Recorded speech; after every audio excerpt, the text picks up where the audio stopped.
everyone, and welcome to the latest video. In this video I'm going to be working on this lovely chest of drawers. It's a 3-drawer chest, and this is for a client of mine who has been watching my videos on YouTube for a little while, and she'd really love me to bring this back to its original condition. She's recently just had a little baby and she wants to use this in the nursery. This was her grandmother's, and I believe before her grandmother, it was her auntie's. My client's been using it for a while, and now it's going to be passed down to a further generation. So probably 4 or 5 generations this piece of furniture has been used.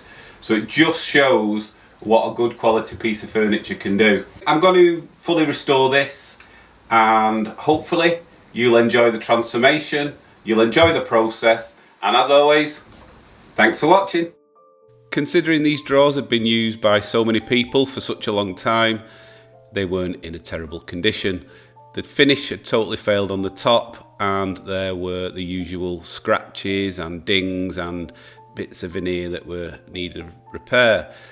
The handles were really lovely and original, and the worst piece of damage was this on the side, which is some woodworm damage. So we'll sort that out shortly. This is the back, and it's got a little bit of writing on it. I don't know whether you can see that, it's really difficult. That looks like it says sold or SLD, probably sold. And that looks like 10/5/24.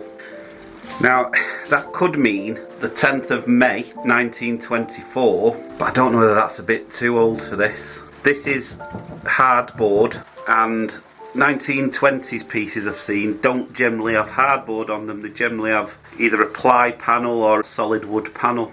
So I'm not too sure. I'll carry on and see if there's any other clues as to the age of this, but I originally thought it might be 1940s, something along those lines. But if anybody's got any further information on this and they recognise the style, just let me know in the comments. But I will crack on with the restoration.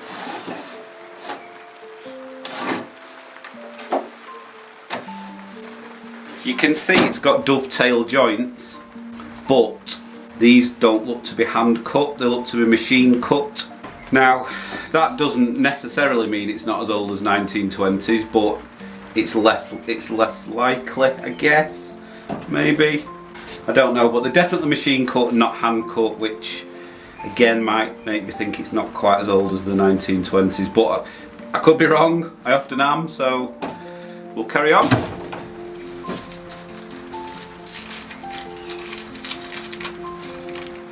Yeah, that's not really a clue.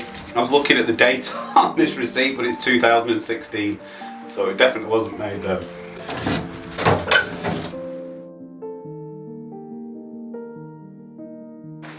The hardware on this is really nice and quite easy to remove by the look of it, so that's good.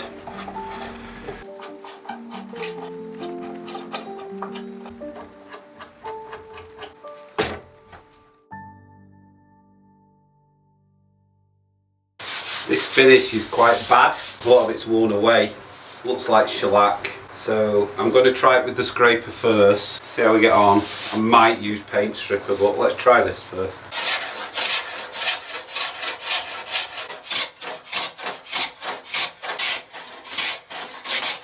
This is what's coming off, and I don't know whether you can see in the light there, it's almost like a glitter. I often find shellac does that when you scrape it off, so 99% certain this is a shellac finish. Very brittle, and it's coming off quite easily, but I won't speak too soon, I'll just carry on.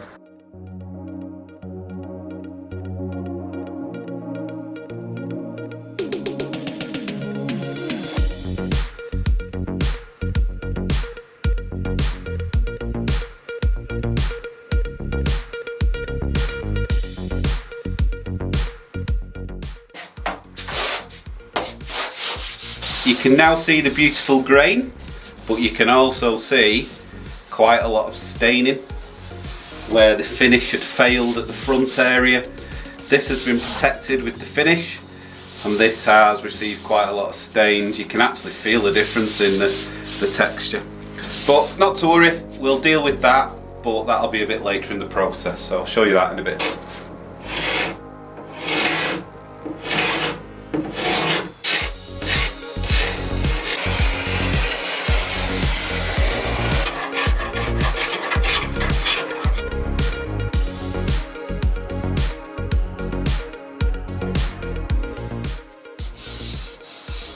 so much nicer when you can see the grain.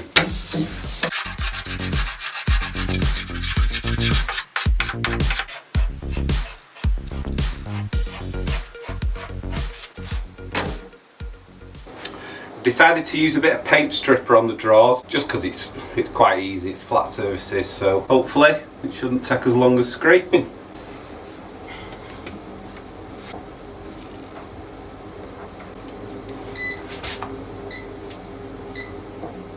The beeping you could hear in the background there is my air quality meter, and as you can see, once I start using the stripper it's quite bad. So I've bought this for the workshop. It's an air scrubber. I also have all the windows open and the doors. I have an extractor going and I also have a respirator on, but this thing really does clean the air. This was after about 10 minutes, and as you can see there, the quality is improving greatly. Great addition to the workshop.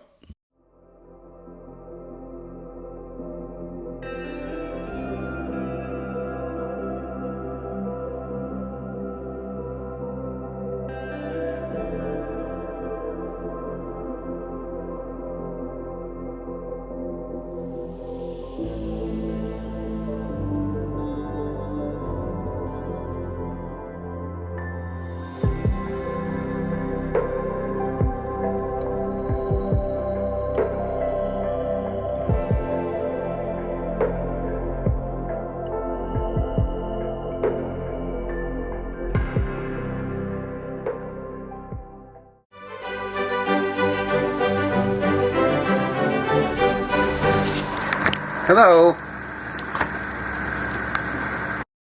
What have you got there? What have you got?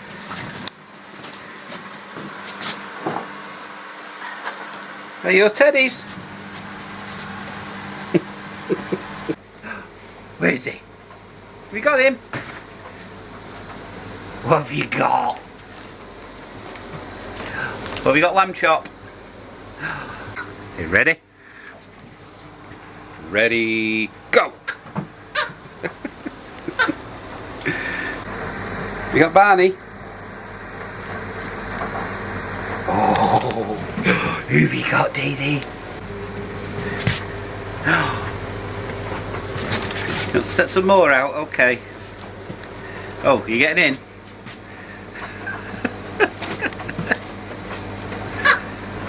Come on, you daft dog. Let's go. I was just about to start scraping this side, and the client did tell me that her little puppy had damaged this area by biting. Now, it has got some signs of woodworm damage on the other side, and she did mention that, so that's no problem, I can treat that. And I thought this was just simply dog chewed, but it's not. I don't know whether you can see there. You can see the tracks of where the worm, or the beetle larva, has been in there, and what they do is they just eat it. And watch this now, look. That's what they do.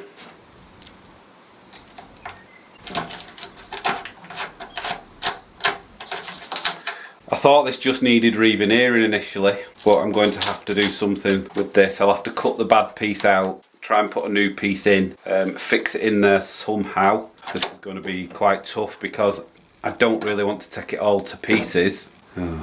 Yeah, I'll have a thing, but that needs to be fixed. I'm going to have to do something with this before I strip it, because this is coming off and it'll just ruin it. I'll cut it off at an angle.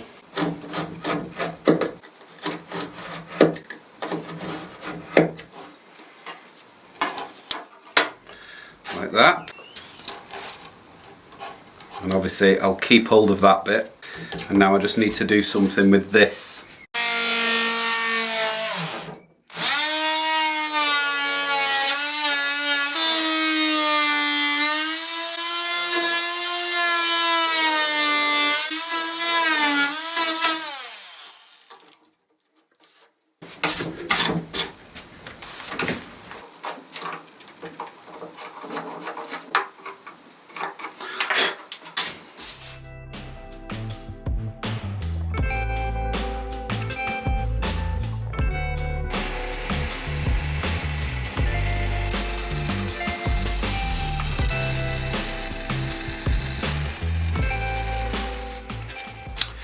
Right, so I've cut me 2 little pieces now. That one's thinner, that one's fatter, thicker, whatever. So I'm just going to do a test fit. So as you can see, that one slots in there, which leaves still a thickness that needs to be filled.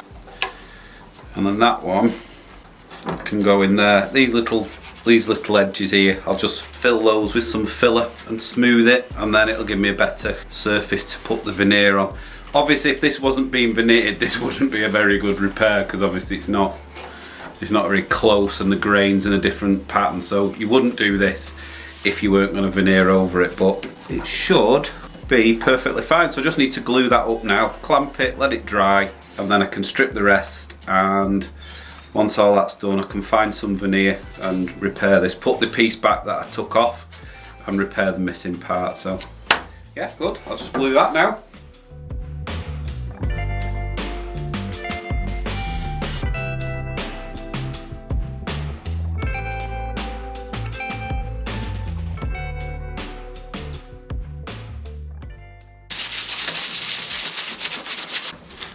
I'll stick a little glue block underneath.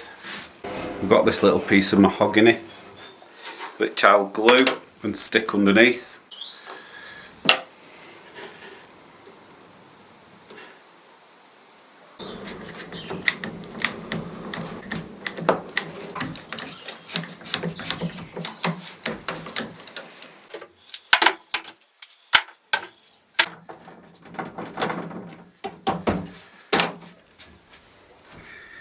There is woodworm damage on this piece, and you can probably see it better inside. I'll show you there.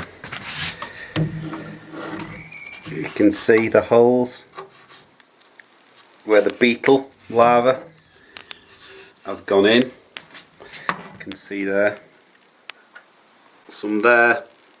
There's no signs of life, so it's obviously past damage, but just to be on the safe side, I'm going to treat the whole thing with a woodworm treatment.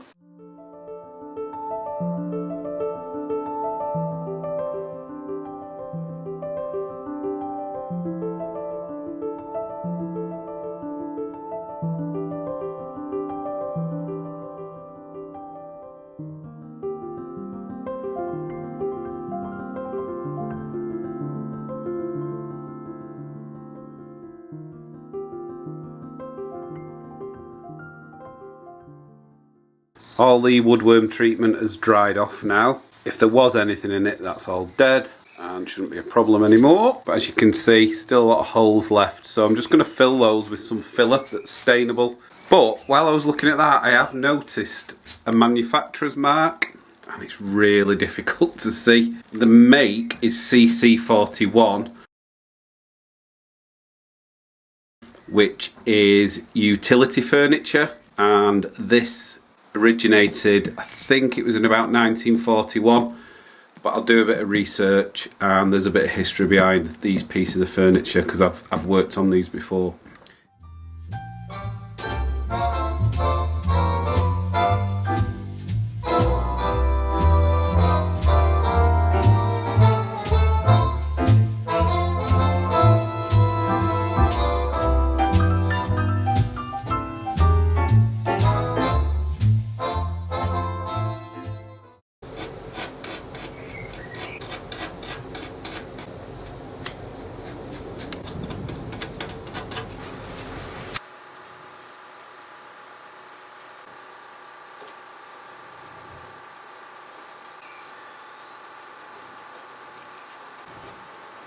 Okay, so I can glue underneath there now.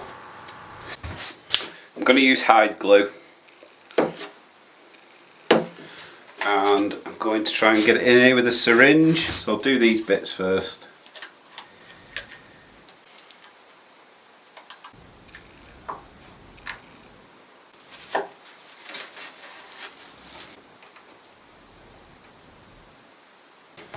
Quite a lot needed here, so I'll just bang it in with the pot, spread that around.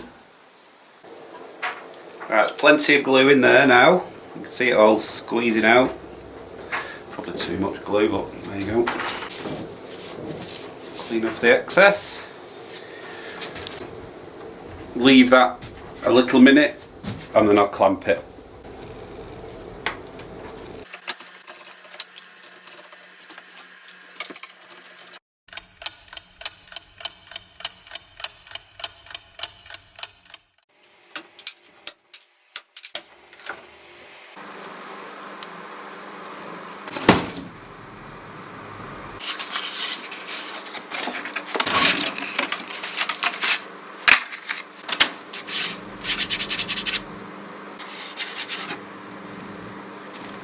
I've cut this down. Got a similar grain pattern, but it's got slightly bigger sort of cross grain on it. It should stain up a similar colour.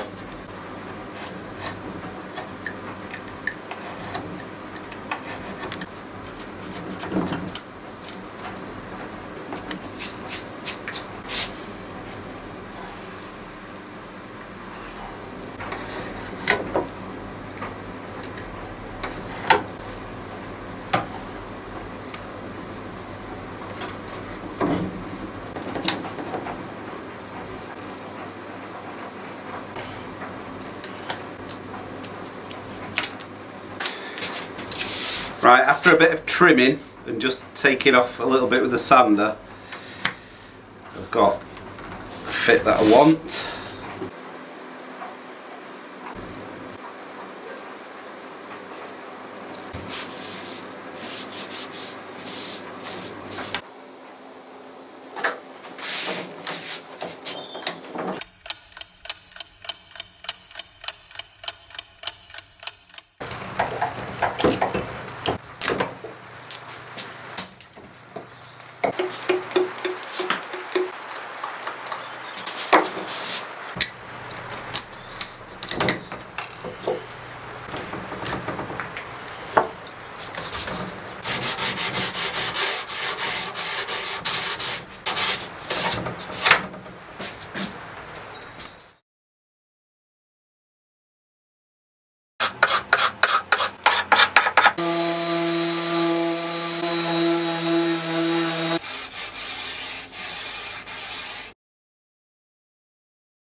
Right, all the sanding's done now, up to 120 grit.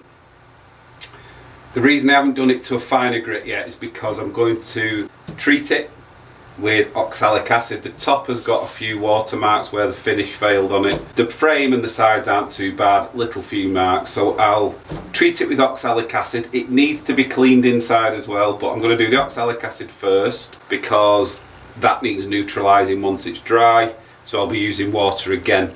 So no point in repeating a process. So when I neutralise the oxalic acid, I'll give it a thorough wash inside as well. And then once all that's done and it's dry, I'll go over it again with the 240 grit.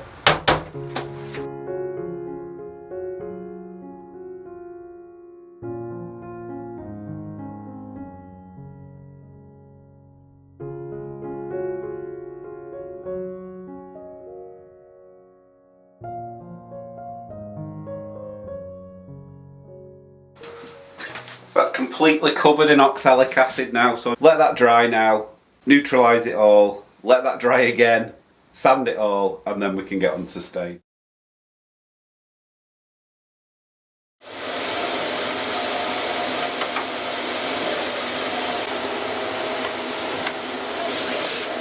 The customer wants this hardware to be gold, a lot brighter than it is, and I have tried polishing it. It's not brass, it's got some sort of very, very thin gold coating. I don't know whether that's brass or whether that's a paint of some description, but they're certainly not solid brass. That's the piece before, quite dull, a little bit of gold showing, but very, very dull and dingy.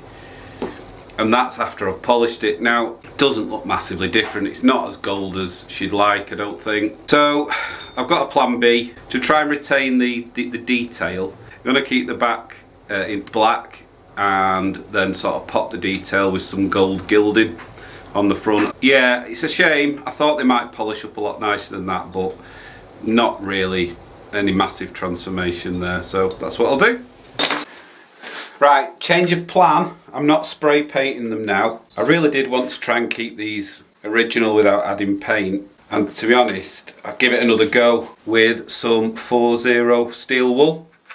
And just took my time and polished it up with that. And a little brass bristle brush just to get into the gaps. And they've actually come up quite nice. It's the effect I was trying to get with the gilding wax and the paint, but these are now original and they've got more of a shine to them. Those are the ones I've done and these are the ones I've yet to do. So they have come up better, so I'm gonna go with that. It keeps the originality and they still look nice and there's a shine and it's gold, so yeah, good stuff.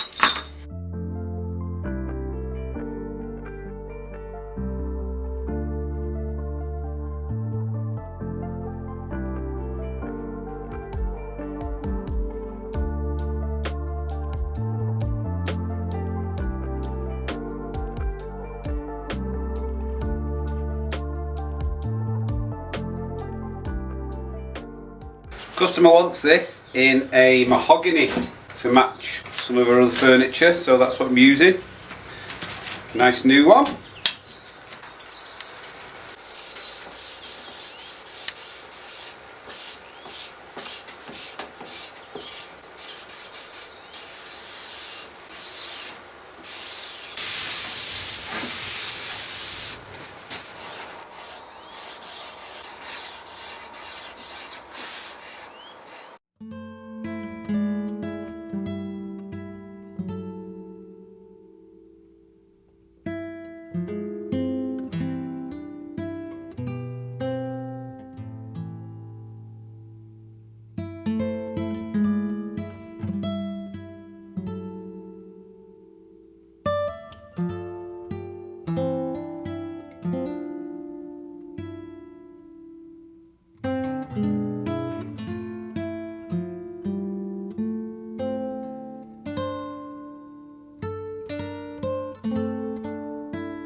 Show you the veneer repair there. That's just after stain. It's not had any top coat on yet, so not too bad. Slightly more of this sort of grain pattern, but overall the colour's pretty good.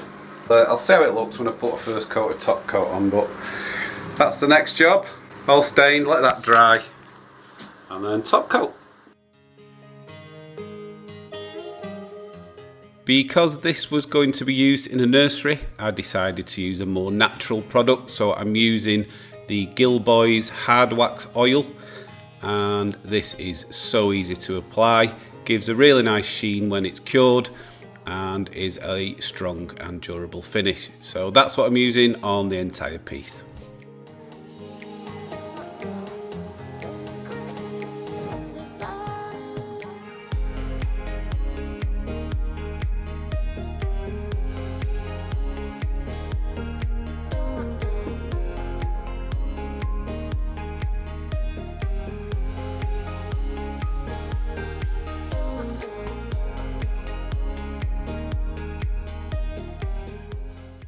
So that's pretty much it.